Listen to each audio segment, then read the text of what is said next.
Welcome back to my channel, and in today's video I will be rating Seasee Tiin's Jedi Starfighter from set number 9498, which was released in 2012.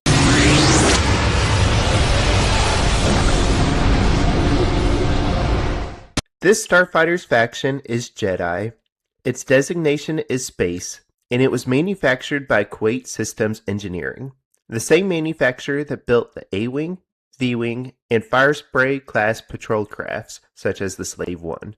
The only time we see this starfighter is in the Clone Wars, during the arc where Anakin and his team rescue Tarkin from the prison complex known as the Citadel.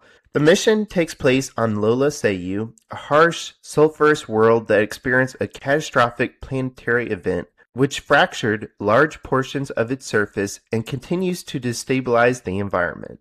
The planet is also notable for its proximity to Ossus, a world long associated in legends with early Jedi history and sometimes cited as the location of one of the Order's earliest temples. In modern canon, Ossus later became the site of Luke Skywalker's Jedi Temple, which is briefly seen under construction in The Mandalorian before its eventual destruction by Ben Solo. Although there has been several Jedi starfighters made, this model is the only one that represents Seasee Tiin's color scheme and modifications.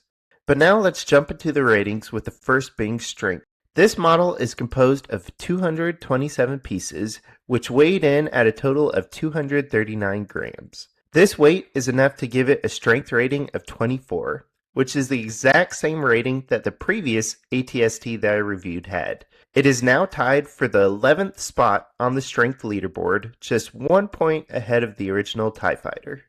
Next up is the defensive rating. This starfighter comes equipped with the Surplex J4 deflector shield generator. There was no other defensive components, so in total it has a defensive rating of 40, which is tied with many other vehicles such as the AAL for the 4th spot on the defensive standings. The following category is cargo. Please ignore that Obi-Wan is in the pilot. Bricklink Studio doesn't have many minifigures, so I decided to put Obi-Wan in there. But looking at the model, there's enough space to fit an entire astromech droid in, not just the head, like some other LEGO Delta 7s, and there is enough space to also fit a pilot. There is also a clip underneath the wings to hold the lightsaber, but I'm not going to include this as any sort of meaningful cargo capacity. So these two locations give it a cargo rating of 4, which is tied with a few other vehicles already, such as the Naboo Starfighter, for also the 11th spot on the cargo leaderboard.